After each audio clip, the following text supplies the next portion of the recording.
The infamous, notorious Luke Thompson and Raj have joined me on Grill Country today. Uh, we both saw Paul Vanderklay's conversation with Raj, and we thought that there was a lot of meat on the bone still, that there was more interesting conversation to be had, that maybe we would be willing to go places where Paul wasn't willing to go. That might make for a No, little because no we don't way. because there are confessional boundaries that we don't care about. um and so we invited Raj on to talk to us today. So Raj, welcome to Grill Country. And Luke, if you want to, like, go ahead. If you want to say, what are you interested in hearing more about from Raj? Yeah, well, I have no doubt that you are more well-read than me on this. And in my conversation with Jed yesterday, we actually brought up Raj and his talk with PBK and some of where I was wanting this conversation to go.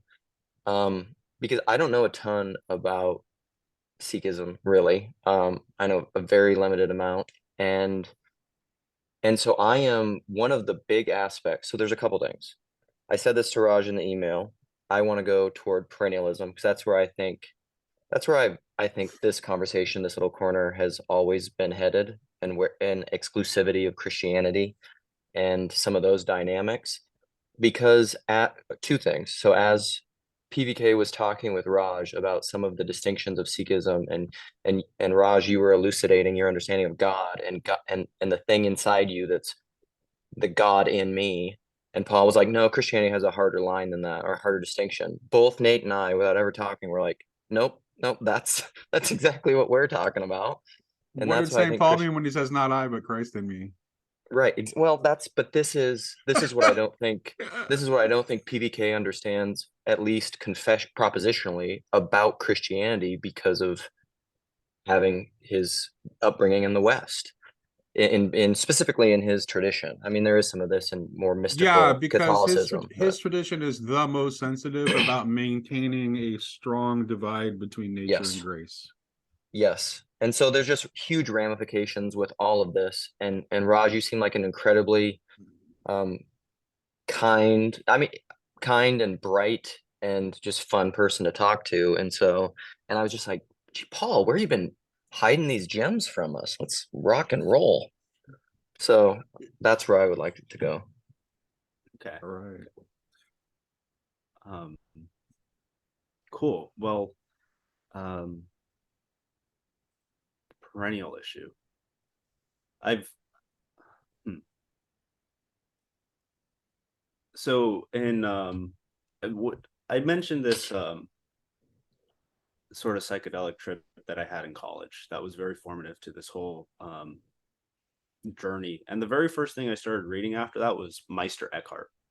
Um, Okay. and so Yep.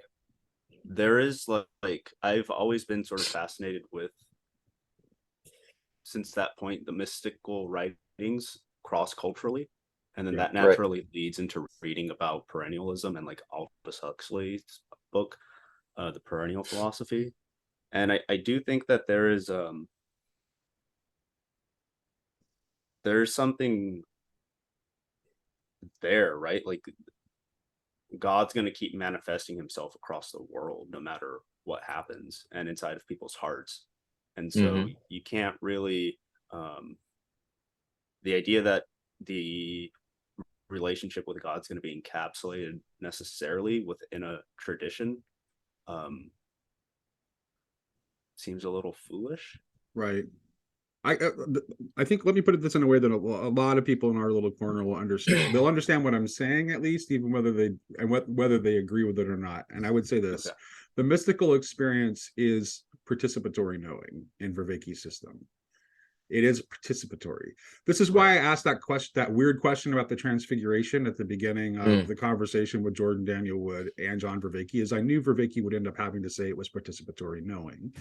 And the conversation was supposed to be about participation in person, because I think ultimately participation and personhood are conceptually Same. connected Yep. in some way. Yep. So Yep. um because person is both what is participated and the participant ultimately is person. So, and that's kind of where I was trying to steer that conversation. So the mystical knowing, which is in fact, like, the mystics speak with one voice, and that voice comes from a participatory knowledge. Mhm. So that's where you find the similarity that, like, say, perennialism will talk about. Perennialism there's lots of different colors and shades of perennialism. Right. Like the kind of academic perennialism that, like, tries to make all of the specific differences between religions act as if they don't matter. That's, to me, that's wrong. Like, that the particularities of past still matter, and you can't just reduce it to that. But ultimately, that mysticism is the participatory ground where God is unity and everyone experiences God as unity. Yes. Yeah, Okay. absolutely. This is like the distinction you're making is Yosef. I think Yosef is the one who, our friend, Nate and I's friend Yosef, who shared, who's a Jewish guy, who shared this conversation. It was a dialogue with, I forget the one guy. The one guy was Zevi from Seekers of Unity. Yeah. Who's I love a Zevi. wonderful, brilliant Jewish thinker who just made a really beautiful video about this, actually. Who's kind of becoming adjacent to this little corner. But they were having this debate, and they were pushing back on that kind of perennialism. The one guy was, and then Zevi was saying that's how I'm talking about, where the kind of particularity doesn't matter. And this gets into all the weeds of Christianity, because of course the particularity matters. This also gets into why James Lindsay and his hostility to mysticism is dangerous and a servant of evil. No, I'm not kidding. I'm not kidding. Where is the source of unity to be found? It's to be found in participatory knowing, which is essentially mystical knowing. So you want to throw out the thing that is the source of unity, and you want to keep everything at the as much as possible at the propositional layer. I don't think he even cares so much about the other P's as much as it's all about the propositions for Lindsay. Well, and that's a problem, because that's eternal warfare. Control, and there will never be peace as long as that's where we're living. Because that unity is beyond words. Right. And so it has to be something that's experienced. Even experience is kind of like, that brings it too much into that subject-object relationship thing. But like it has to be pre any sort of manipulable symbolic thinking. It has to be like the most base foundational layer. So like in Sikh, you start with Ikon God, and that is the Godhead. It's the foundation. It's the ground of being. Wow. Like, there's plenty of different ways to talk about it. I like one reality is, and then we were talking about, or then you have Sat Nam, and so Nam has all these connotations of, in terms of the semantic meaning, which is name, most literally, meaning, identity, but it also gets very much taken up within the community as an experience. So we have a prayer meditative practice where you meditate on a name of God. Usually the name we use is Vaheguru.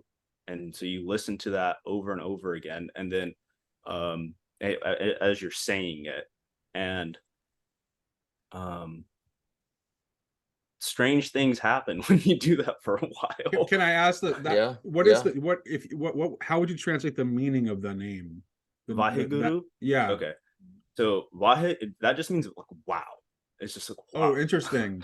And so then, it's just like it's just just an expression of awe. Yeah. Okay. And then the one is wow. Yeah. And then guru means I mean, the most basic definition would be teacher. Gotcha. But then guru, so it's actually made out of gu and ru, and gu is like darkness, and ru interesting, is light. and so it's the thing that it's the light that dispels the So darkness. it's invoking the coincidence of opposites then. Yeah. Okay. And then I think that Ru is also etymologically related to the ruah of the spirit. Okay. But so Yeah. the meaning would be like an expression of awe at the joining of the light and the darkness, but also the light dispelling the darkness, because the guru is the one who enlightens, the one who brings the light. I'm just where would that etymological link to us to a Semitic language come from? Like, I'm just curious. Arabic. Through Arabic. Okay. Yeah. Okay. So like hukam, the word for will, or actually Ru would probably scratch that. I might be wrong about that because Ru is from the Sanskrit. Okay. It might be an earlier yeah, it something. sounded like an Indo-European word to me. That's why I was like, wait a minute, how does the link word to a Semitic language work? Right. But That's what I was thinking too. Thanks, guys. Keeping me honest there. Hukam, the word for will, is definitely related to that comes from the Arabic, and then that is comes from the Jewish the Hebrew word for hukam. Yeah, wisdom. Wisdom. Yeah. But so this unity, so like the unity is this beginning place in Sikhi, but then as Sikhi develops historically, the sort of the final thing that the last living guru does, Guru Gobind Singh, is he establishes the Khalsa, and the Khalsa is the initiated body of the Sikhs. I am not yet initiated. Okay. It's usually something that's done. It's not a first step. It's not like baptism. It's much more. Some people these days want it to be more like a first step, but historically, you had to prove yourself essentially beforehand. And the Khalsa is all about exclusivity. So the four major sins, you could call them, are cutting your hair, consuming tobacco, consuming halal meat, and then sex outside of marriage. Consuming halal meat? Yeah. Which is the Muslim yeah, way I know what it is. That's why I'm yeah. like, that's interesting. Not consuming meat in general, just halal meat? Yes, because well, this was also a time of great warfare with the Mughal Empire. Gotcha. But this I've thought about these for a while, and I was like, these don't really have a lot of moral weight to them. And like they don't really seem like good or bad things, except for maybe the sex issue. But most of the most signs of exclusivity generally aren't. They're just to make the group stand apart and be recognizable. And that's the whole thing. It's all about policing the identity. Correct. And because so people's attention is drawn first by the way in which the people stand out, and then after they're drawn to that, then they can see the holiness. That's why these things happen. Right. So there's something that causes them to stand out in the materially in the physical world, where they look and act different from everybody else, and then you start looking at them because of that. But then you see that they're also exhibiting holiness and righteousness, and then you're drawn to it. That's the idea. Yeah. And so like you have this this unity at the beginning, and then Guru Nanak's first utterance after he has sort of this I guess you could call it a prophetic commissioning, is there is no Hindu, there is no Muslim. So he starts his he starts the preaching and spreading of Sikhi with that statement. But then sort of the end of the human guruship is this establishment of a hyper exclusive group of people, and it's even exclusive within the community, right? Like they're not really a clergy, but we were supposed to look to them as models, and you're supposed to treat the initiated like it is the body of the guru, like the Khalsa. And so now the guru, instead of being united in one person, has been split into the Guru Granth Sahib, which is the scripture, and then the Khalsa Panth, which is the body. So the Guru scripture is like the mind or the software of Sikhi, and then Khalsa is the body of Sikhi. Yeah. So that the exclusivity thing is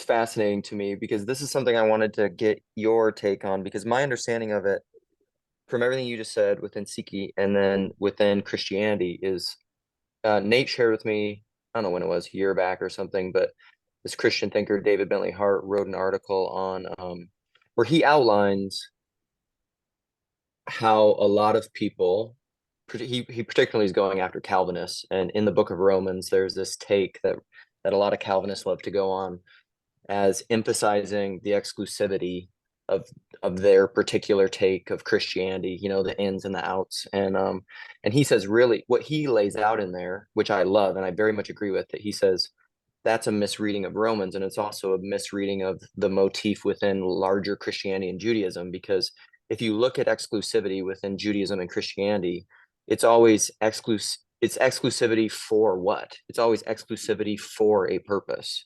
So God chooses Noah for what? For the saving of mankind, really. I mean, it's this weird destruction of mankind, but through his family. And then Abraham is selected, but it's not just Abraham in and of himself. It's Abraham for what?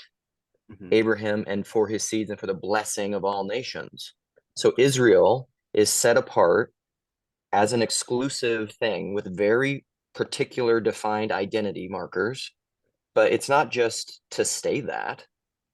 It's for the eventual bringing in of all the nations. And then I would say the same exact thing is happening in the church. I would actually say that a clear sign of that is the presence of God in the tabernacle to begin with. Because it's not like, so God is in this, that's putting God at the center, right? Mm-hmm. But God is infinite. Yeah. So where is the center of an infinite circle? Well, that's this great mystical saying, right? The God is the circle whose center is everywhere and circumference is nowhere. Right. Right. Yeah. So and that's what I hear is the same thing. And this is what I hear you saying, Raj, is that, and this is where I'll say to people, of course there has to be particularity, but this is all a misunderstanding of Christian metaphysics, I think.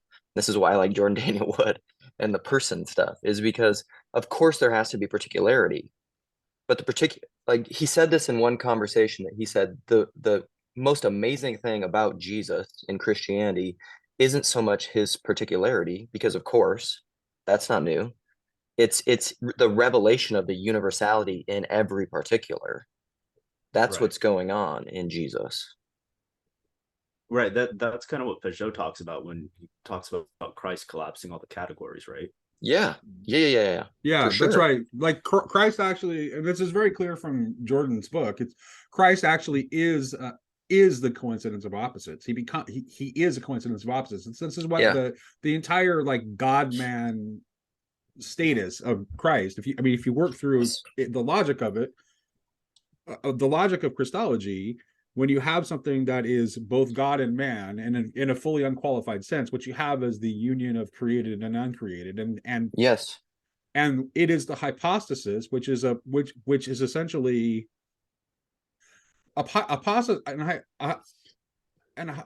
and hypostasis is essentially a no thingness in the same way that God is a no thingness. Yes.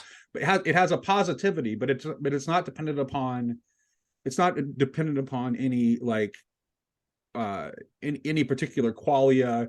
It doesn't have any. It essentially it's a mere positivity, which is indifferent to natures, which is why the creeds say that it was in the hypostasis of Christ that the union occurs, because the hypostasis itself is indifferent to natures. So it's not just merely a mixture.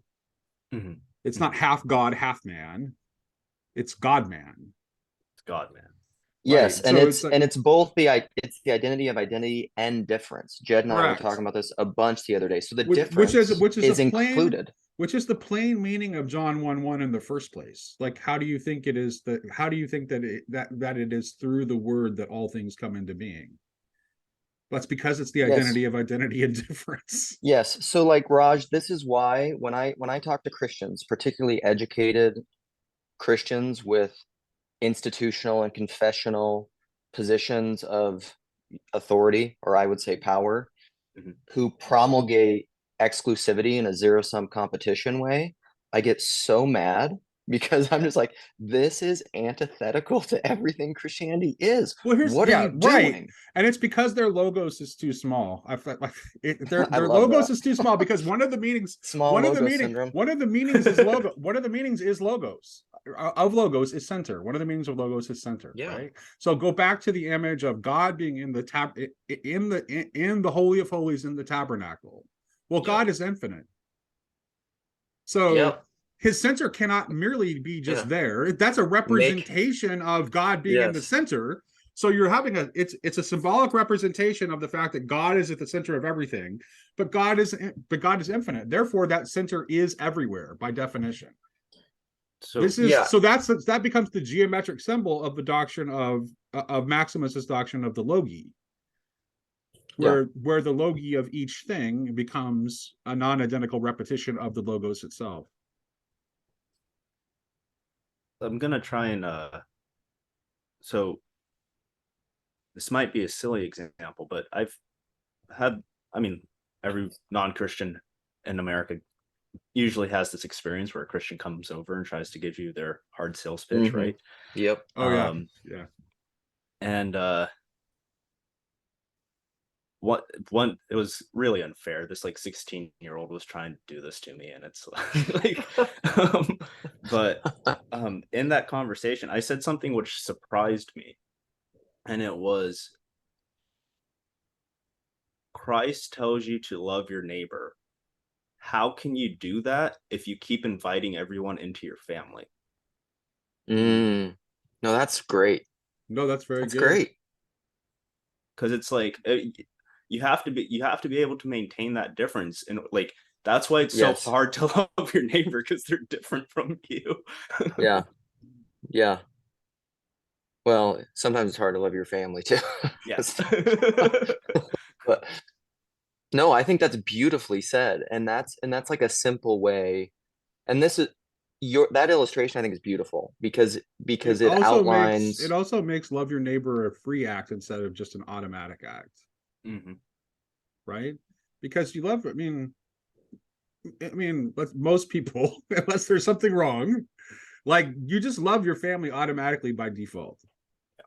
Right? Loving your neighbor is not necessarily automatic, especially in the way Christ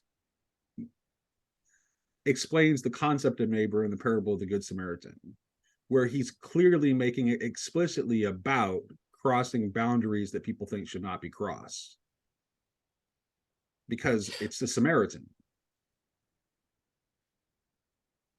So in Sikh, so Guru Nanak does, there's a lot of these sort of collapsing of opposites that happen with Guru Nanak. So this form that Sikhs don now, that's not how he would dress. The most of the contemporary paintings or images that you have of Guru Nanak would portray him kind of like how a Sikh would look today. But from the historical record, what we have is he was actually wearing like yogic ascetic clothing mixed with Muslim fakir clothing, and he would walk around India like this, and they would not know what to do with him. And he also, within the scripture, he refers to himself as a woman and as a bride, right? Like that's the primary metaphor that runs throughout most of scripture, is the love between a wife with her husband, and God is the husband and we are all his wives. Song of Solomon. Yeah. And then, but sort of Guru Nanak's first act of, I guess you could say, rebellion against the religious authorities of his days. But he was born into a not a Brahmin family, but a Kshatriya family, so like a higher caste Hindu family. and they're supposed to wear this thread that they get when they're like 6 or 7 years old, and they tie it around their waists, and that has to do with salvation and reincarnation and all this stuff. And basically, when he's about 6, he's like, I'm not wearing that thing. And he's like, a real thread would be made out of, and he lists off all of these virtues, like contentment, truth, and or honesty and love. This is what a true string would be made out of. But then you flash forward 200 years later, and Guru Tegh Bahadur Ji, the ninth Guru, he gets put to death by the Mughal Empire, in part because he is defending the Hindus' right to wear that string, because the Mughal Empire wanted to ban that practice. And so Guru Tegh Bahadur goes and stands up for the freedom of conscience, essentially, the freedom to practice religion how you want to practice it. So even though Guru Nanak's first act of rebellion is to kind of denigrate this string, 200 years later, Nanak, in his ninth form, gives his head up for that same string. That's great. That's a great story. So Yeah, I love that. And go ahead. No, I was just gonna say one of the reasons that I love this community. So just for a little background for me, so I grew up in rural western South Dakota, and so like if you can imagine the cultural and religious and ethnic diversity there is not super great. And it's not in Washington either, as well, Rob's already mentioned in his punch for the fall. Washington's a very white state. Yeah.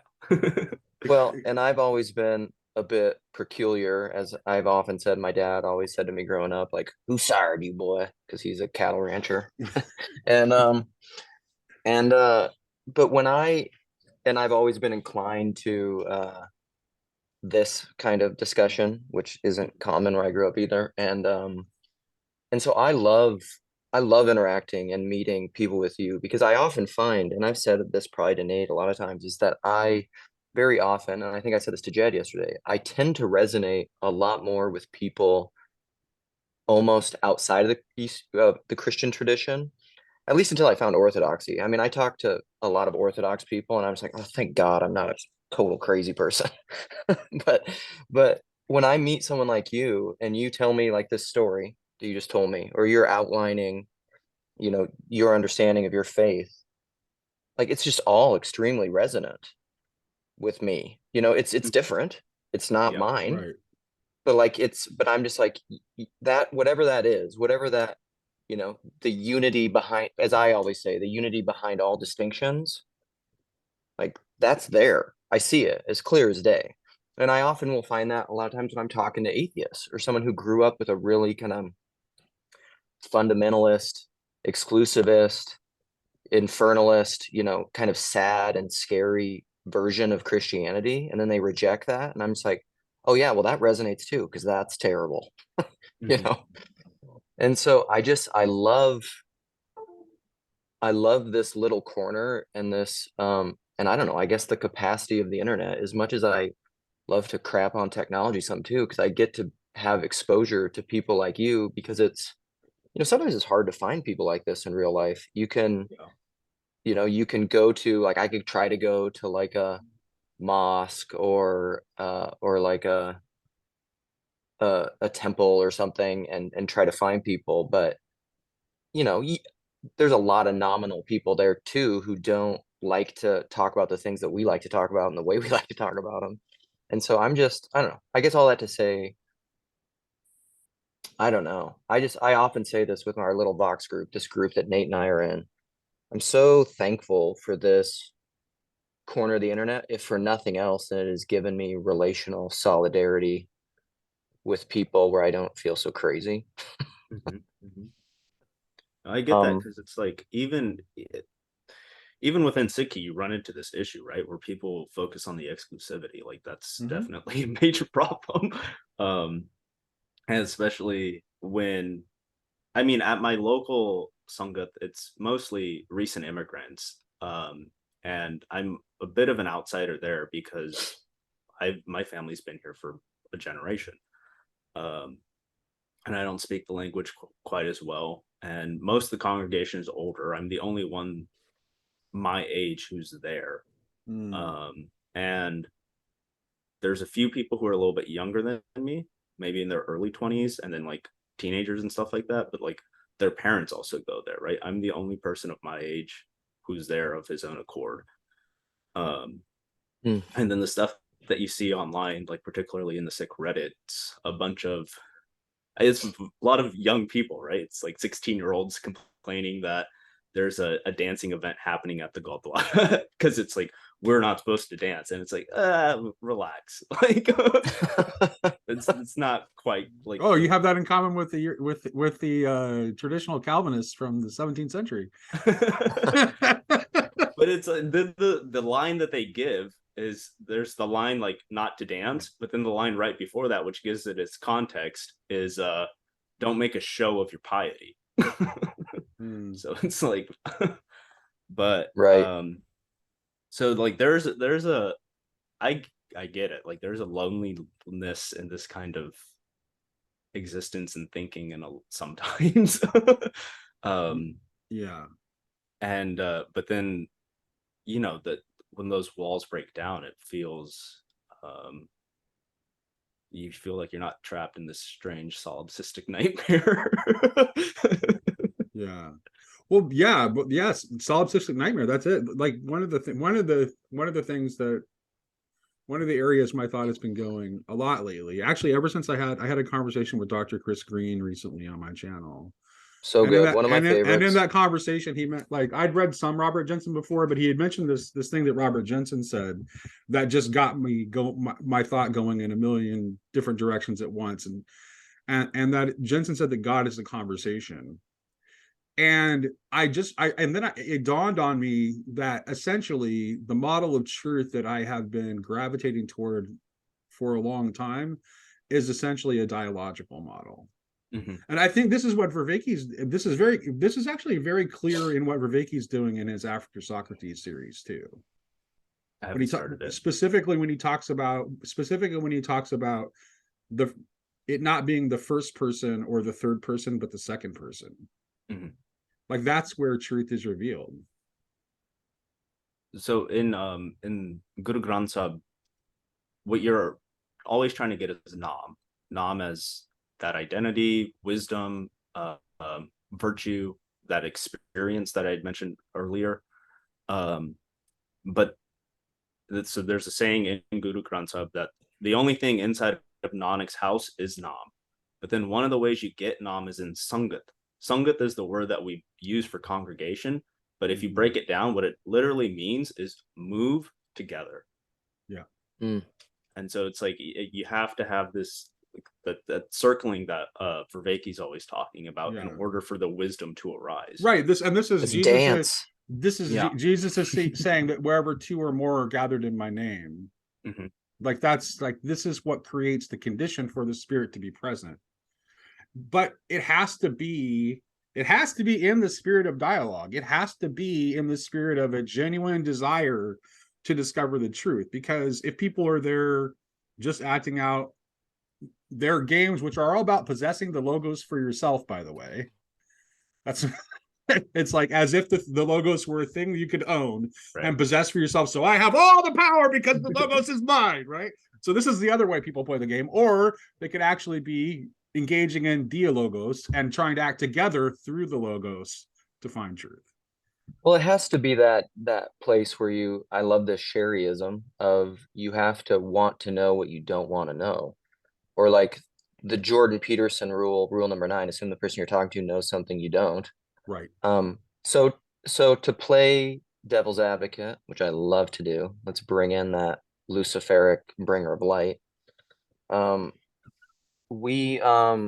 People will love that. Clip it. How does this not become, how then does perennialism not become its own either or category of winners and losers, where like you're either a perennialist or you're not. You're either on this side of the enlightened, right, you're on this enlightened camp or you're not, or you're either me or you're a tribalist. Mhm. You know, it's kind of like there's this joke. I used to love it. He's like, there's two groups of people in the world, the kind that divide people into categories and those who don't, you know? Yeah. Right. Well, I would say the answer is love. As simple Yeah. and silly as that sounds, like the answer is love. Which is what the ground, like this for us as Christians, like that's a specific revelation for us. Like that is what the ground of being is, Mhm. according to to John, the first epistle of John. God is love. Like, Well, Nate, and I'll push it a little further. I don't know if you've seen our conversation yet, but Jed went even further in this, and I think it's true. Within Christianity, it's love, but it's love as seen through Jesus and his particularity. yeah. And what we are called to then is Jed Jed talked about this Well, but this is brilliantly right. But this yesterday. is It's what just sec, this but right. like but it's the martyrdom, which is bearing witness, which has Yes. become synonymous with dying. And so I asked Jed yesterday in the conversation, does that mean in this rationalist, propositional, forward, tribal, egoic world, does that mean that because you can be right and be wrong or be wrong and be right, to bring in one of my Lukeisms, does that mean that we have to be willing to die and lose the debate? Or just don't engage in the debate, right? And I think, like, I don't know, I don't know. I've heard stories of gurus, and I don't know if they were Sikh gurus, that would essentially just say, "Oh, okay." Like when someone would come to them with a thing like that, they would just say, Yeah. "Okay," and just like Yeah. not even engage in the fight. Like that, you can absolutely do that. You could just say, "Okay." Like Yeah. if someone is wanting to possess the logos for themselves, Yeah. then let them, because Right. in But one not sense like they're not the wrong, because it is within yeah. them. It's within it is imprinted within their own logi, Yes. But not right? like the Jennifer Lawrence gif where it's just like, okay. I don't know. I think a little bit of sarcasm is appropriate in that case. You know, shaming people who are on a bad path is a loving act. Mhm.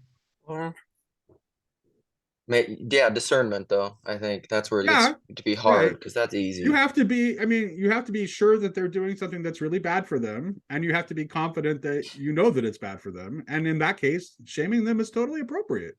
Mhm. But how does that not become egoic?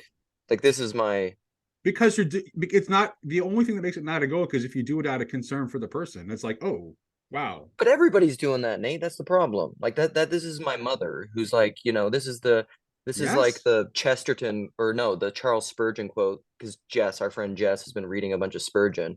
Is just like if people want to go to hell, like make Right. them like climb over our dead bodies, and this is the people who are just like, if you're sinning, like let's if you're running for that cliff, like I'll get in front of you and stop you from doing that. This is what culture war Christians do all the time. But I don't, how serious are they really? Because if they really believed that everyone who did not assent to belief in their propositional formula was actually going to hell, why would they spend any of their time doing anything other than converting people? Well, yeah. Well, and they If would you say really that. believed it. Well, they would say then they don't. I So mean, there's that's where they clearly, divided right. So man there's stuff. clear, Yeah. yeah, there's clearly a level at which they do not believe it. Here's what's going on, Luke. They're afraid that it's true, and then perhaps out of genuine concern, they act out of the fear that it's true, but they don't know that it's true. If they knew that it was true, they would do nothing but try to keep people from damning themselves. So in under the 10th Guru, while they were fighting the Mughals, there's a story of 40 men who wanted to defect from the army during a desperate battle. And Guru Gobind Singh says, okay, you guys can go. Just write this piece of paper where you guys all say, I am no longer your guru. Give it to me and you guys are free to go. And he lets them go. And the height of a battle, it's like George Washington hung deserters. Mm-hmm. And then they go home to their village and their wives are like what? Like their wives were pissed at them. Like, how dare you guys come back here? We're not going to be your wives. Our wives love our like, or our husbands love the guru. You are no longer our husbands. And then they're like, well, all right. And then there's this bit of shaming there, and they end up going back to the guru and fighting in the battle, and they all die. And then there's one who's, as he lays dying, Guru Gobind Singh finds him, and he says, like, thank you for coming back. Is there anything I can do for you? And he said, yes, just please tear up that piece of paper that I gave you. And he takes it out of his pocket and tears it up. And so it's like there is this shaming aspect to that story, but it doesn't come from the guru, right? Yeah. Maybe that's, Well, it's relational and it's personal because it's the wife. So it's this very personal is shaming, like everything. We're good with personal is shaming, but That not also like on leads, I mean, that Facebook. leads us into another issue, another interesting issue, which is one of the things that I talked about quite a bit in my conversation with Chris Green. Is that is like, what are we to make of violence, and when is it okay to engage in violence? And can you, what were the circumstances of that? Like, I know, like, the Sikhs the have war? been, yeah, I know that you've been people that have been like oppressed a lot. So what's the specific historical circumstances of that story? So Contextualize it for us. So the battle with the Mughals happens twice. Mm-hmm. The fifth Guru, Guru Arjan Dev Ji, he is the Mughals are starting to notice that the Guru is starting to amass this power and this following, right? And that they're building these cities inside of their empire where the Sikhs refer to the Guru as the Sacha Badsha or Badshai Badsha, so the true king or the king of kings. And they're like, well, what's going on here? We don't really like this, that this guy's getting all this attention. And so they asked the fifth Guru to come to their court and embrace Islam. No way. They torture him for several days, and they keep her like embrace Islam, and he refuses, and eventually they like put him on a plate with a fire underneath it and pour like hot sand all over his body, and then he goes into the river and essentially dies after enduring this for a few days. What's really interesting is this is there's a Jesuit in the Mughal court, and this is the first time that Christianity and Sikh that there's any sort of historical meeting between the two. And the Jesuit says that he sees a reflection of the crucifixion in this act. Yeah. And then after that, the sixth Guru comes to power, and he starts to militarize, but he does not start fighting with them. In fact, he even goes on a hunting trip with that same emperor who ordered the killing of his father. And they're hunting together, and a lion comes out to kill that emperor, and the Guru stops it with a shield and beheads the lion. So he saves that man's life, the man who had killed his father, and himself, because the Guruship passes on, right? It's a singular light. And then he gets thrown in jail by that same emperor a few years later, and he's in the jail for I think a few years, and eventually he comes out, and he only will come out if he lets the other prisoners out with him. And then essentially the Mughals start whenever the Mughals, there's more, I guess you could say, liberal, more tolerant Mughal emperors, and then emperors who want to spread Islam through the sword. And whenever Islam starts doing that, then the Gurus start fighting. So it's almost like this check to conversion by the sword. Whenever anyone tries to start converting by the sword, then the Guru Sahib picks up his sword. And this is the same case underneath after the 9th Guru, and when the war picks up in the 10th Guru. And so it's always sort of this like the Khalsa, one of the names for the Khalsa is the Akal Urik's Foj, and that means something like a God's army or God's soldier. And so it's like the exclusive. That's one of the reasons why the Khalsa needs to be so exclusive, is because they're supposed to have this. It's supposed to be hard to get in, and it's supposed to be of such moral excellence, the Saint Sapai, the saint soldier. So there's supposed to be someone who is of such high moral caliber that they could withstand being a soldier and not lose their moral grounding. And like the Muslims, their Mughal generals who are sending letters to each other, and they're like, these Sikhs, they're such dogs. They don't even rape our women after they beat us in battle. And so like, I don't think you guys know what you're saying. Whoa. Whoa. Hello. Wow. Yeah. So it's Wow. like it's the army is there as like a police force, and it's like we've never historically, as of yet, like pray to God this never happens. We've never engaged in genocide. We've never engaged in converting by the sword. Granted, it's a shorter history, but still. And then there's also this the Exodus talks that Peterson's having, Mhm. and this notion of the thought patterns, ideology that give rise to abolition of slavery are like found in Exodus. And it's like, yes, okay, I will accede to that. But in Sikhi, there is no slavery. No Sikh has ever held a slave. Right. But a big part of Sikhi is to abolish the caste system, which is societal slavery. And so like you have this thing which that springs pretty much out of nowhere, where it's men and women have equal status. They're different, yes, but they have equal status. Women are encouraged to own their own property, carry their own weaponry, right? Like women are allowed to be part of the Khalsa. They're allowed, like they're encouraged and allowed to be able to defend themselves. One of the markers of a Khalsa is to wear a sword or a dagger at the very least. And it's this thing arises.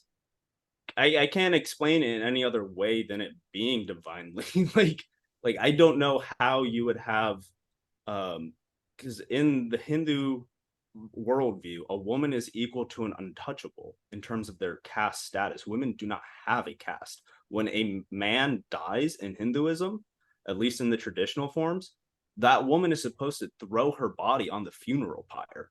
Mm. She has no reality outside of her husband. Mm. And so it's like Guru Nanak comes, and this thing that gets actualized in the Khalsa is there from the very beginning. And it's like I can't make sense of that in any way than it being divine. Well, I think this is a good segue in for us to talk about like why I said very early in the conversation that I think the particularity still matters, and that the propositional layer, although emphasizing it and acting it as if it is the only thing, is dangerous. To pretend that there are not propositions that do a better job of pointing you toward the participatory core of things than others is lying to yourself. Yeah, we're Like, not advocating like irrational absurdism and like, you know. right. And so it's very clear that some religions have propositional structures that are more conducive in directing them toward where they need to be directed. But that doesn't mean, but at the same time, it's like, you just talked about, you were talking about some of the, extreme violence of an Islamic empire, but at the same time, Islam produced the Sufi tradition. Yeah. Right. So it's like so even within a religious structure that has some bad propositions, people can find their way to the mystical heart. Yes. That's right. Calvinism produced Jed and me. Well, yeah, no, for real. Yes. Right. I mean, It was a joke. and it produced Paul Vanderklay, who we That's all right. like, right? Who's We the all like most Paul. who It's like, lives a life antithetical to his confessions. well, but he lives a life of, he's living in the way, regardless of what his Yeah. propositions are. Yeah. So, I mean, Well, that's one of the interesting things about Guru Granth Sahib Ji. It's like it's poetry. You can't reduce it to proposition. Yeah. Beautiful. yeah. It's a good idea. And and there is specific, there's called the rehit, the discipline, but there's some things that you could say in Guru Granth Sahib which could be considered part of the rehit, part of the discipline, but it's a debate, right? Like it's not, that's a live discussion within the community. The actual rehit comes after the fact with the establishment of the Khalsa. And that's when you start having these sort of statements of do prescription. That's where you have these prescriptive statements. And but within Bani itself, it's every line is so subject to an interpretation. Like I had this idea of having like a discussion group at the Gurdwara where we would talk about Bani. And I got pushback from somebody who said, you can't do that. Like, it's impossible. I was like, what do you mean? Because like, he's talking to you. Like, it is a relationship with Guru through the book. He's taking off your glasses. Imagine these are sunglasses. And you're seeing the world clearly. Because he's in dialogue with you. And that's what's also a very odd thing about Guru Granth Sahib Ji. It's because there's this thing that people like to say that Western religions are more individualistic and Eastern religions are more collectivist. But the scripture is all, it addresses an individual. It's like everything is written in such a way where you as an individual are the audience.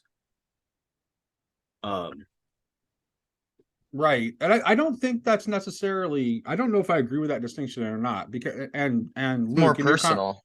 in your conversation, right, exactly, which is neither collective nor individual. That's precisely it. I'm a huge, the I have a idea of huge witness, distinction between individual and person. the idea of witness that you were talking about with Jed is very, very key to the Christian understanding of that, because it is you become transformed through your own practices, your own reading of the scriptures, your own Christian walk, and then you become a witness. And then your status of being a witness, which is not the same thing as, the guy who was 16 and was trying to make sure that you believed his propositions. Right. That begins to impact the world and everybody you interact with, because that's what it means to be a witness. Well, Nate, I think what it is it's like, of course you're a particular, of course, but you are not merely a particular. The Right. particular in and of itself is like the individual, which is why I think you have eventually in the West individualism and nihilism, because I think that is a strain that really evolved out of this. I mean, I think it evolved out of the scholastic consciousness of the West because of like what writing did to memory and scholasticism, and it made us. I mean, there's a reason nihilism came out of the West, I think, because it's that's the extreme end of individualism. But I think in the East, my understanding of the East, and this is the same, it's true within Eastern Christianity, is the God-man relation, the God-man distinction. Back to your talk with PVK, was never like there wasn't ever a hard line there. Well, this is in one of our afternoon prayers that we're supposed to read every day. There's a line, Gurmukh Pragat Hoy, and that means that the Guru facing one has the Guru facing one reveals it. And so what is it revealing? That word that is present in the scripture.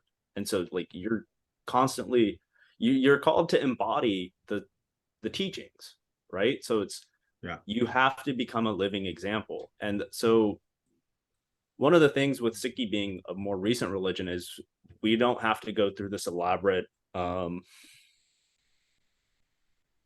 evolution of sacrifice Mhm. that you see in the Bible, Yeah. right? Yeah. Where it goes from a very concrete sacrificial thing to the sacrifice of Christ on the cross. But Guru Nanak constantly refers to himself as the sacrifice. Mhm. And we're supposed to be the sacrifice. And there's this line where it's if you want to play this game of love with me, cut off your head and use it as the ball. Yeah, yeah. Oh my Ooh, gosh. headlessness, Nate. Roll with it. And Well, then that when- mean that's why Christ is that this is why Christ is the head of the church, and it's also what Douglas Harding is on with his headless way. Like that's like, and what Douglas Harding keeps And it's also why talking Jesus about. is gone. Right, exactly. That's So exactly why the because ascension had to happen. Because it's Christ in me. That's Right. the thing. Jesus, the particular of Jesus, is gone. Which is, by the way, this is propositionally and logically evident from the once you have the God man and God, the nature of God and the nature of humanity have been hypostatically united in Christ, it necessarily follows that Christ has permeated all of human nature. And because it's a divine action, you cannot think about it in terms of a linear progression in time, which is why creation and incarnation are ultimately the same thing. That's a hard thing. Jed and I, that's a hard thing to wrap your head around. Like, because that's like, I said this to Jed yesterday, is there a certain, I mean, to expect, and this is where I will defend Paul in that what Jordan Daniel Wood is talking about is esoteric, because to get people beyond the assumptions of mechanistic causation and the linear progression of time, to get like a modernist over those two like assumptions. But the scriptures tell you come this. Like the book I of agree. Revelation it tells you when the lamb was slain in the book of Revelation before the I agree, foundation but they of the think world. that's metaphor. They think they think that's mere figurative speech. I don't think they really have like meditated on it. Except for Revelation 4 and 5 are clearly a New Testament version of the creation story. Listen, you're preaching to the choir here. I'm just telling you why people don't understand it. Yeah, yeah. Okay, let's get to that. That's a good. So, what is it that what is it that keeps people from being able to understand things in that way? Like, what is the block?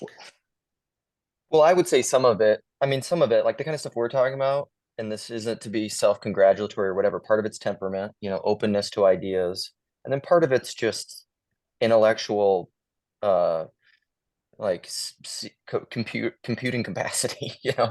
Like some of this, Yeah. and also it's initiation. Like part of the reason I think this way all the time is because I've been thinking this way all the time for years, and so you train yourself. Like when you first approach someone with like a philosophical idea or certain metaphysics or like throw a koan at them or something and they're just like, whoa, like absolutely does not compute, but you haven't participated in that at all, so that's part of it. But also it's part of like people know things that they don't know they know too. Like this is why I say everybody knows this. Right. I do think that there is a truth to something like spiritual progression. In Japji Sahib towards the end of the Bani, Guru Nanak outlines these 5 realms, and some people will say these are metaphysical realms, some people will say they're psychological states, and other people will say that they're steps of spiritual progression. And the first one is Dharam Kand, the realm of duty. That's this world where we all have our assigned roles. Then you go into Gyan Kand, the realm of wisdom. Then you go into Saram Kand, which is like the realm of the aesthetic or beautiful. And then Karam Kand, which is actually the realm of power. And then after that, it goes into Joel. So Karam Kand, it's like power or like strength. And he lists off all these. And then he lists off all the different type of people who is in each one of these realms. And then in Sachkhand, the highest state, Sachkhand Nirankar Visit hai, that Sachkhand is where the formless one resides. In the realm of truth, the formless one resides. And I do like some of this stuff, if you're not, it sounds like you don't want to sound self-congratulatory, but like there is, like, if you're not putting in the effort, then you're not necessarily going to get the fruit, right? Like, yes, grace is important, and grace only comes through the guru, like the wisdom, like, but like there is this notion, at least in the way. But here's the thing, though. This is why it's important that that not only is the mystical core unity, but the ground of being ends up revealing itself as being nothing other than love itself. Mm-hmm. That makes it so that you don't have to be a sophisticated thinker in order to live right. Yeah. The only thing that you need to be in contact with is the fact that the ground of being of is love, and to act from that place. Yes. So, and that doesn't require much sophistication at all. And you could have, and lots of people have all kinds of propositions that they hold. And most people are full of contradictions, even within the propositions that they claim to hold. Yeah. And none of that ultimately matters. Yeah. I mean, it's like my grandmother was way more loving and she embodied goodness way better than I do, and she couldn't read. Like, right. So it's actually not about, like, that's what, like, this is when Jesus, when he's one of his parables of judgment is the parable of the sheep and the goats, right? Mm-hmm. And in the parable of the sheep and the goats, the difference between the sheep and the goats is that the sheep fed the hungry and clothed the naked and visited the imprisoned. Mm-hmm. And some of the goats like protested about, like, well, didn't we, perform, exorcisms in your name? Didn't we cast out demons in your name? Didn't we perform miracles in your name? And they were all about the power. Right. Because that's the great, to me, like, I think that ultimately, Valentin Tomberg, whose book Meditations on the Tarot we've been going through on my channel, who was a Hermeticist and a Roman Catholic, he says that that power is the root of all idolatry. Mm-hmm. And that's what causes us essentially to make all of our mistakes. That's what causes us to want to grab the logos for ourselves, because if we can possess the knowledge of the logos of all things for ourselves, then we have ultimate power. But the logos is but the revelation of the logos is in the person of Jesus Christ, which is precisely what we don't expect it to be. Right. Because my strength is revealed in weakness. It's the crucified one. Letting go of power, letting go of control. Right. Let it be. Which turns out to be the ultimate authority, because love is the ground. Yeah, oh, go ahead. Well, I was just going to say, because obviously Jesus holds a lot of authority in today's world, and that's because, Philippians 2, he gave it all up, but then Christians don't want to do that. They want to use that as like a power play, which is what the postmodernists got. Which means that we're not showing Christ. Yeah. And we're not imitating Christ, and Christ is not in us when we do that. Right. Because every time you're trying to have power, like, that's basic rebellion, isn't it? Like, that's basic Adam and Eve rebellion. Right. No, that's exactly it. That was like, you can be like gods, knowing good and evil. Oh, I can possess the power of the logos for myself, rather than to dialogue, to work through the logos in cooperation with my neighbor, to love God. And I don't know. I wanna also say, though, that I don't think it's this.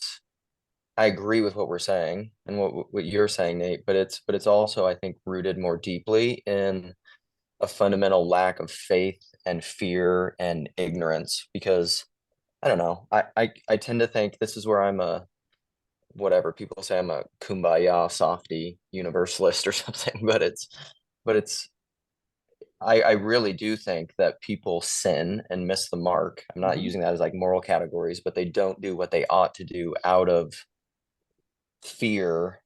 And a lot of that ultimately, again gets at the God-man relation, is because they don't trust themselves. They don't trust that God in me. They don't trust that What is, let me that ask this though, Luke. What it's is the POS implicit, stuff. right? What's the implicit, if you, okay, if you think that truth should be hard and firm and tough to stomach, what is the image of God that you implicitly have in your mind when you're insisting that that's what truth should look like? The authoritarian father, distant Which is, father, what's a shorthand for that? Patriarch. asshole. Power. It's power. Oh, power. It's power. Yeah, It's yeah, power. yeah. Sovereign. It's like bow before the all-powerful one. Yeah, exactly. But God's sovereignty is love. Yes. That's what makes him king. This is this is why Christ is the anointed one. So this Like, is one of the interesting things that happens with Sikhi is that like so Sahib means master, means sovereign, and like you see this development, like the Guru spontaneously gains sovereignty over Punjab away from the Mughals through his love. right. Like like there is all this stuff about social contract and all that, like all these ways we try to figure out how sovereignty works. And it's like, no, there is sovereignty, and you can participate in the power which brings, or you can participate in the pattern which brings about sovereignty. But like, you can't intellectualize your way there. You can't, it has to be, you can only earn sovereignty. And Right. that, and it's not, you can't take sovereignty. You can only earn sovereignty. Well, Nate, ask Raj about. there's a hermetic saying, as above, so below, right? But the thing is that it's it it's really aspirational, because we don't know what it, look, we actually, before Christ reveals, but before Christ reveals the Father, we don't know what the above is. Mm-hmm. Okay. Yeah, I agree. So how So does this? in order for that to become, so it's simply, it's not a reflection of reality. It's an aspiration. It's a future to which we should be moving. Mm-hmm. We should desire as above, so below, but we're still in the matter of we're still in the midst of transforming the below part, Yes. because it Okay, doesn't so yet I look like what's above, but it's now been revealed to us in time and we're aware of it. So now we're able to move toward it. so I have a proposal for the final and closing topic. It might be too big, but so how does this relate to Jordan Peterson as Constantine and authority and sovereignty and earthly hierarchies versus heavenly hierarchies? And this is one of your favorite topics, Nate. How does all this relate? Well, I mean, I think that for Peterson and Pajot, I think that they still don't see as above, so below as aspirational. I think they think it's already established. So it's almost like we have a romantic return to some kind of Well, ideal it's the way, versus an emerging, aspiring thing, yeah, it's building versus growth, I would say, is the way, because like, which is potentially Babel versus the kingdom of God. yeah, yeah, that's what I worry. That's my concern. And they're too political, and it's not a good thing from my point of view. But I'm a Christian anarchist, so Well, I don't know. I'm So gonna have Raj, I don't my know I have my if you're, biases. do you know what we're talking about? Kind of. This Yeah. is kind of an Yeah. insider thing, Yeah. Yeah. but The his whole anti-WEF. yes. Which I Yeah. think is fine. Like the WF is, let me be very clear, the WF is not good. My problem with the way that the WF is not good, and the idea that we need to reduce the population, I agree, is absolutely Demonic. awful and demonic, and it's also just absurd. And I I really so one of the principles that drives my Christian anarchism is the assumption that there is plenitude. Mhm. Like The loaves and the fishes, operate, baby. I do not operate from exactly loaves and fishes. I do not operate from a scarcity mentality. Right. So they're driven entirely by a scarcity mentality, and God is fullness. God is plenty. There is enough. There will always be enough. So Again, this implicit materialism, you that are, we have. yeah, right. So you're absolutely operating from a evil point of view when you're trying to put forth that kind of agenda. The problem I have with the way Peterson is going about it is that it looks to me like it's a right liberals only club. It's not. He's not trying to put together a broad enough. He's not trying to put a broad enough coalition of people. Like I'm a nobody, but if there were a somebody who was like me in views, I don't think that they would be welcome to Peterson's club. But this is do you think so? I mean, this Would is he why invite? Would he invite Cornel West, who is of the political left but deeply and profoundly Christian in all of his thinking, and a serious Christian? Don't you think he would? But see, this is the problem with I status don't and know. status That's what binding and blinding. this is my I don't want to condemn it before it's even started. I'm just talking about what my misgivings are about it. Would Cornel West Cornel go West if would be great if he was invited? What was that? Maybe. I don't know. Cornel West, I don't know. Right. I also think like there's also something because I think they're both facing, like, in that particular situation, they would both feel pressure. Jordan would, I'm sure Cornel West is on his radar, but there would be things holding him back from inviting Cornel West, but Cornel West would also have. But this is precisely if it's going to be the kind of thing he wants it to be. If it's really going to be a culture shifting, breaking down of the walls, it's what has to be done. Right. Even if he thinks Cornel West will reject him, someone like Cornel West, and I don't think that's a given that Cornel West would reject it, because Cornel West is generally willing to talk to people because he's actually a serious Christian. Yeah. But why would Jordan not? Why? I don't understand. I can't think of any reasons why Jordan wouldn't want. Because when he described it on Rogan, he specifically talked about it being between an alliance of small c conservatives and small l liberals. Mm-hmm. So essentially, it's a right liberals only club. That's what he just described. Is when he says small c conservative and small l liberal, does he mean that in terms of a political ideology? Because I took it more as in terms of temperament, right? Because big C conservatism and big L liberalism would be the political alignments. Maybe he meant. I hope he meant it that way. It that way. But the thing is like it needs to include progressives because there are lots of progressives who would also think that the WEF is a bad thing. It's not very hard to find progressives that think it's a bad thing.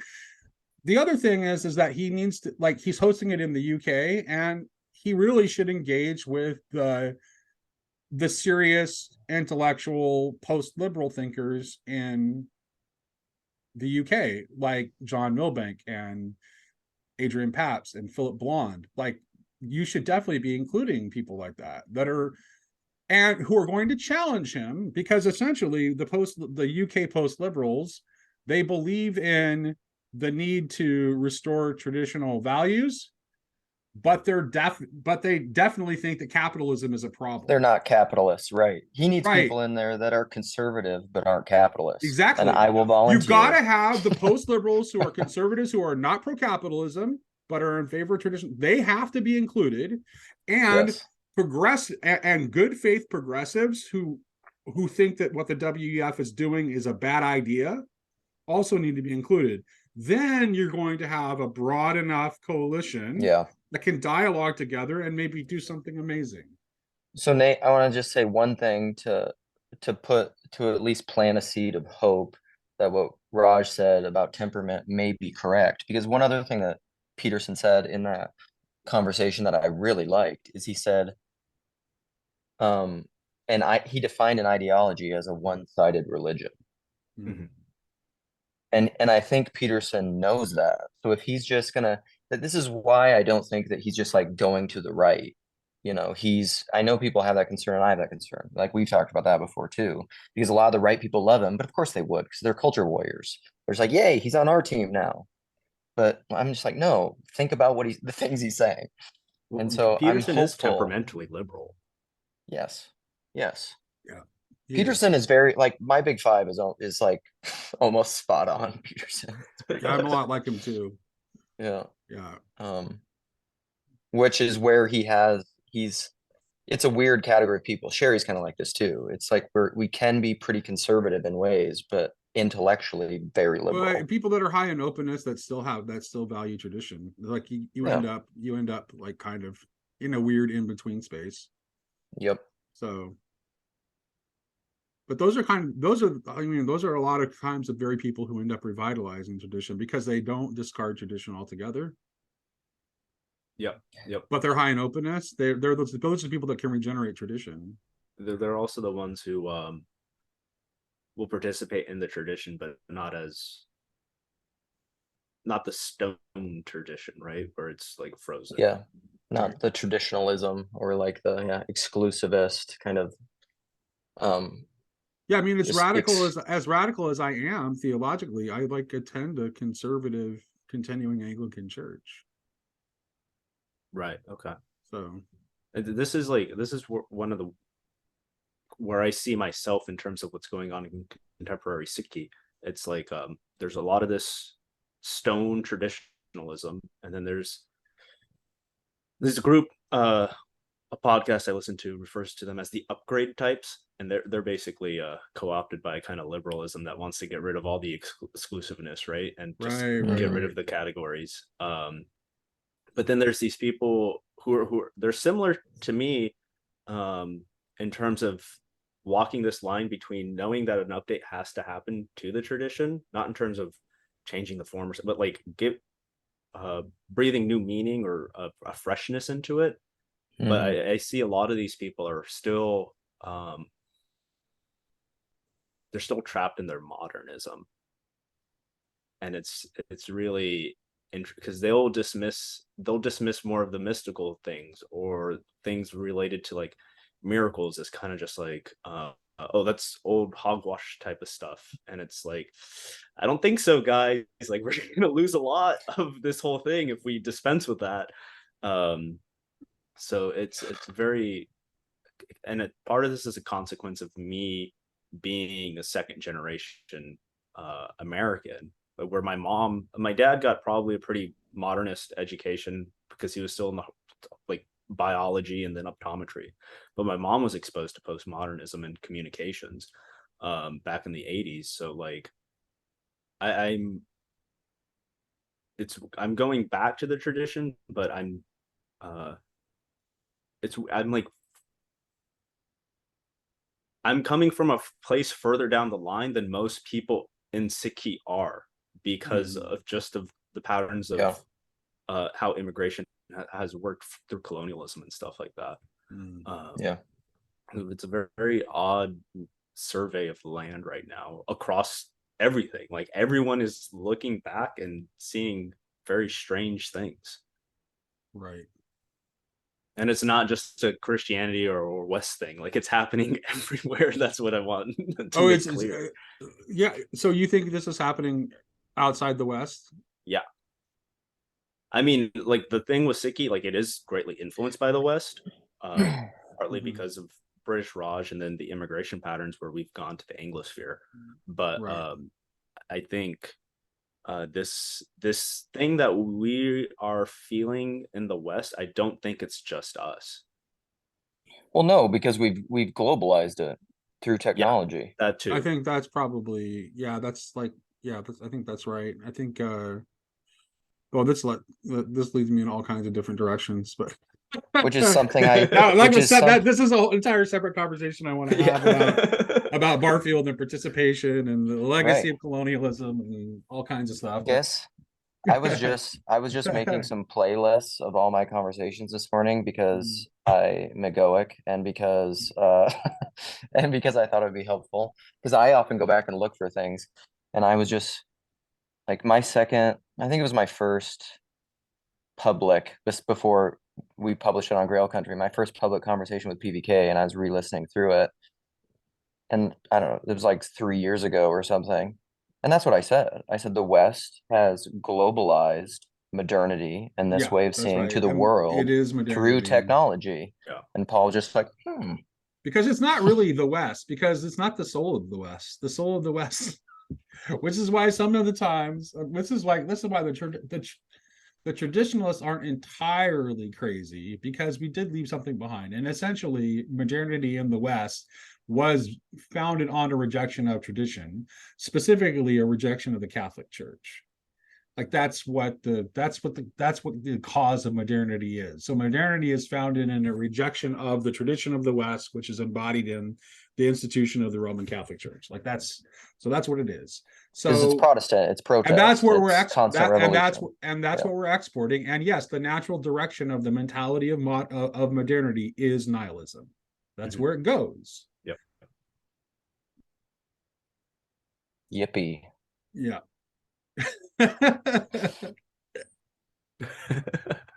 but here's the thing: is a mere romantic traditionalism and a desire to return to original participation is what that represents. Yeah. It's like it's not, that path isn't open. We got to Well, keep you going can't, through the right, logos, people. right. Through the logos. You have to go through that tunnel. You're right. Yeah. And like this is the thing that I'm seeing in Sikhi right now. There's the people who want to return to the place where we can't come back from, and then the other people who are trying to build something new, but it's still built on modernist foundations. And it's like, guys, Right. that's not going to work. Yeah, we can't. We need new ideas. Yeah. We need new ideas that are not modern. Well, I mean, honestly, postmodernism is just an extension. It's modernity working itself to its natural conclusion. It's not really a separate thing, in my opinion. Right. It's where modernism was headed all along, and the people who can't see that are just old. They're just uber modernists. Right. Well, I like to say that there's two kinds of postmodernists. There's, as I call them, the mofo postmodernists, which are what David Bentley Hart called the late stage. It's just late stage modernity, which is what you're saying. But then there are the honest postmodernists that are just saying like, this is stupid. Right. And this is why. And they are in a dance with the future. It's so like, and hopefully harmonious with the past. So you like Peugeot would be like one of these honest postmodernists. Someone I think actually made it through that tunnel. Yeah, I think I identify that way. Yeah. Right. Yeah. I think a lot of the stuff. And I don't think that he points back to the past, particularly the medieval period, which seems to be his area of interest. Yeah. And he clearly has an admiration for it. But I don't think he's naive enough to think that we can just go back there. I don't think he thinks that. I think he knows that there's another path. Right. We can't be the Amish. No, we can't be the Amish. Although we can maybe all live on our biodynamic farms with Michael Martin. Yeah, right. Yeah, I think that appeals to me so much. Like that kind of definitely. But you can barbecue. Yeah. Sherry can knit us wool sweaters. Yeah. Raj, what are you bringing? You're invited. I invite you officially. Yeah, I don't have very many useful skills. I can play a song. That's about it. Oh, that's that. No, okay. So music is a very useful skill. All right. I had it's not one of my poems, but I figured I shared all along the Watchtower. I don't know. Oh yeah. This is by a guy named Shaji. Okay. It gets performed as a qawwali music. I love qawwali music. It's my dad refers to it as the blues of Punjab. Very, very spiritual. Not that the blues aren't spiritual, but so this is oh no, the blues are very spiritual. There's actually like a deep connection between the blues and Pentecostalism. Specifically really? Pentecostalism, yeah. Okay. Oh yeah. I shall travel to the house of idolatry, circle it and prostrate myself before the idols. If I find a suitable buyer, I shall sell off my faith and my belief to the one who lays the world of my heart to waste. My heart longs for that same heartless knave. Whenever he invents some new torture, some fresh torment, the first person he thinks of torturing is me. He tortures me in such strange, mischievous ways. Cutting off my wings, he deigns to set me free. But the heart still longs for that same tormentor. On the night of separation, his memory haunted me with every breath. I was flooded with his memories, yet longed for more. When he thought of bestowing his grace, he remembered my rivals. And when it came to dispensing tortures, he turned to me. I have spent such days when for hours upon hours I could remember nothing and no one, neither you nor myself. I am the very personification of loyalty, who recalling his tortures could only count them as benevolences. Today Shahji went alone to the promenade in the flower garden. With every step, I recalled the faded echoes of his footsteps.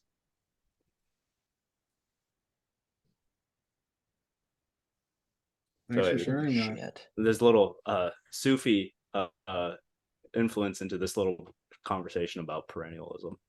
Yeah. Man, Yeah. that was good. Yeah. You should. Yeah. Will you email me that? That was great. Yeah, Yeah, I will. love that poem. That was great.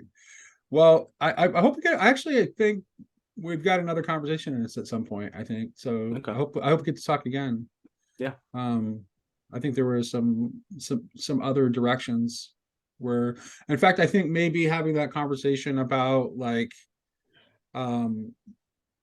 participation and colonialism and what the disease of the West is might be, and how we've Colonialism might exported be the disease of close. the West to the entire globe. That might be a good conversation to have. Yeah. Okay. Sounds Well, good. thanks for Thanks, joining guys. me. It was wonderful.